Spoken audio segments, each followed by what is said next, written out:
Hello friends, welcome back to my YouTube channel. Today we will discuss our new topic प्रथम विश्व युद्ध के कारण और परिणाम। जैसा कि आप जानते हैं ये इस वीडियो का पार्ट 2 है। पार्ट 1 हम डिस्कस कर चुके हैं जिसके अंतर्गत हम भूमिका और प्रथम विश्व युद्ध के कारण का अध्ययन कर चुके हैं। इस वीडियो में हम इसका परिणाम और निष्कर्ष को डिस्कस करेंगे। फुल डिटेल्ड वीडियो है, मोस्ट इम्पॉर्टेंट क्वेश्चन है ये आपके लिए, चाहे आप हिस्ट्री के स्टूडेंट हो या पॉलिटिकल साइंस के, एंड मोस्ट रिक्वेस्टेड वीडियो है। तो प्लीज़ लाइक शेयर सब्सक्राइब ज़रूर करें हमारे चैनल को, चाहे आप बीए ऑनर्स के स्टूडेंट हो, बीए प्रोग्राम या MA political science, MA history, सभी के लिए इंपॉर्टेंट टॉपिक है। चाहे आप डीयू से पढ़ रहे हो, इग्नू से, जामिया, बेस्ट आंसर्स आपको इस चैनल पर मिलेंगे। तो आप ये वीडियो ज़रूर देखें। इसके साथ साथ हमारा एक न्यू चैनल भी है, आप उसे भी सब्सक्राइब कर सकते हैं। लिंक जो है आपको डिस्क्रिप्शन बॉक्स में मिल जाएगा। And now you can get PDF also, और साथ ही साथ आप इस वीडियो का PDF भी प्राप्त कर सकते हैं। उसका लिंक आपको डिस्क्रिप्शन बॉक्स में मिल जाएगा। इसके साथ साथ आप हमारा टेलीग्राम ग्रुप भी ज्वाइन कर सकते हैं जिसका लिंक आपको डिस्क्रिप्शन बॉक्स में मिल जाएगा। अगर आपको ये वीडियो अच्छी लगे तो प्लीज़ लाइक शेयर सब्सक्राइब ज़रूर करें, और मेरी गारंटी है कि अगर आप इस वीडियो का पार्ट 1 और पार्ट 2 देख लेते हैं तो आपको प्रथम विश्व युद्ध के लिए कोई और वीडियो देखने की ज़रूरत नहीं पड़ेगी। कारण और परिणाम आपको बहुत ही अच्छे से एनालाइज करके इसमें बताया गया है। आप यहाँ से बेस्ट नोट्स प्राप्त कर सकते हैं। तो स्टार्ट करते हैं अपना टॉपिक। सबसे पहले हम इसका स्ट्रक्चर डिस्कस करते हैं, प्रथम विश्व युद्ध के कारण और परिणाम। जैसा कि आप जानते हैं पार्ट 1 में हम इसकी भूमिका और प्रथम विश्व युद्ध के कारण पढ़ चुके हैं। अब हम पढ़ेंगे इसमें प्रथम विश्व युद्ध के परिणाम और निष्कर्ष। तो स्टार्ट करते हैं।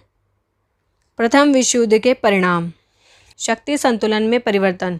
युद्ध का एक महत्वपूर्ण परिणाम यह हुआ कि राजनीतिक, आर्थिक और सैन्य शक्ति का केंद्र यूरोप से अमेरिका स्थानांतरित हो गया।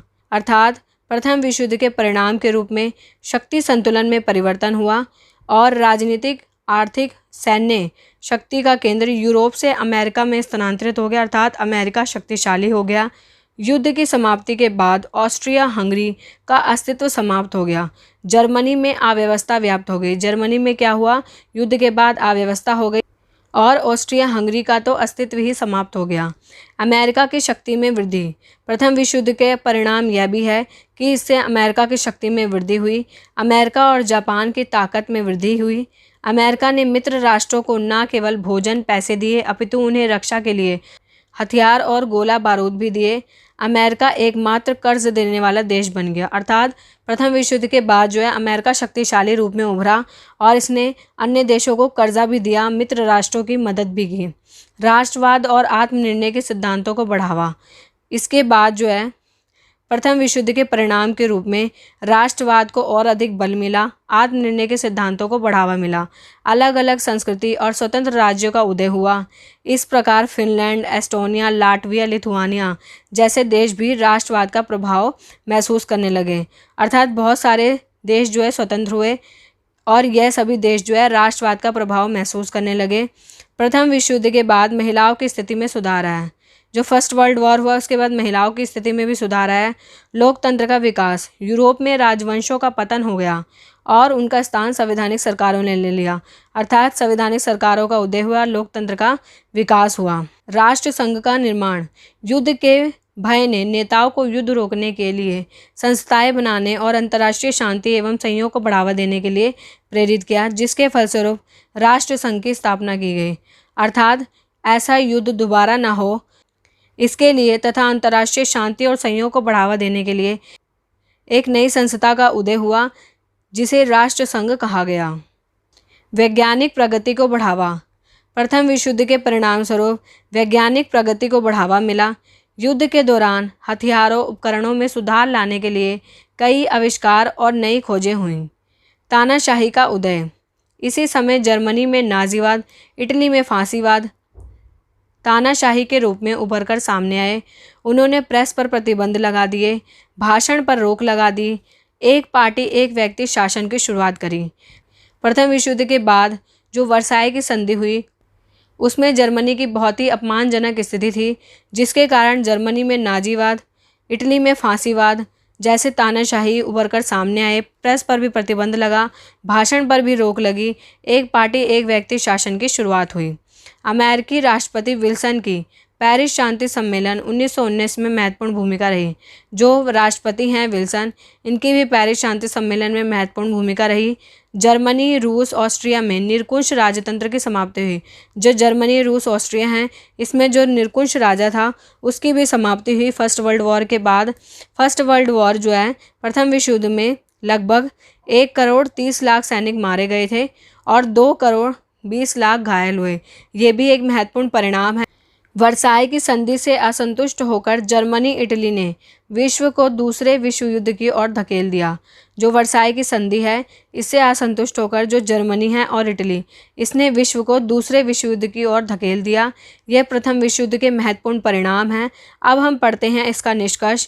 निष्कर्ष के तौर पर हम कह सकते हैं कि प्रथम विश्व युद्ध के कारण राष्ट्र 2 गुटों में बट गया। एक और धुरी राष्ट्र थे और दूसरी ओर मित्र राष्ट्र, जो हम पढ़ चुके हैं। इन्होंने एक दूसरे के विरोध में सेना, नौसेना, उपनिवेशवाद, साम्राज्यवाद का विस्तार, गुप्त संधियां करना पहले से ही आरंभ कर दिया था। अर्थात इन्होंने युद्ध से पहले ही ये सारे कार्य आरंभ कर दिए थे। अतः हम यूँ कह सकते हैं कि पहले से ही प्रथम विश्व युद्ध की पृष्ठभूमि तैयार की जा चुकी थी। सभी देशों ने अपने वॉर प्लान्स बना लिए थे, तभी तो अचानक ही बहुत सारे देश युद्ध में सम्मिलित हो गए।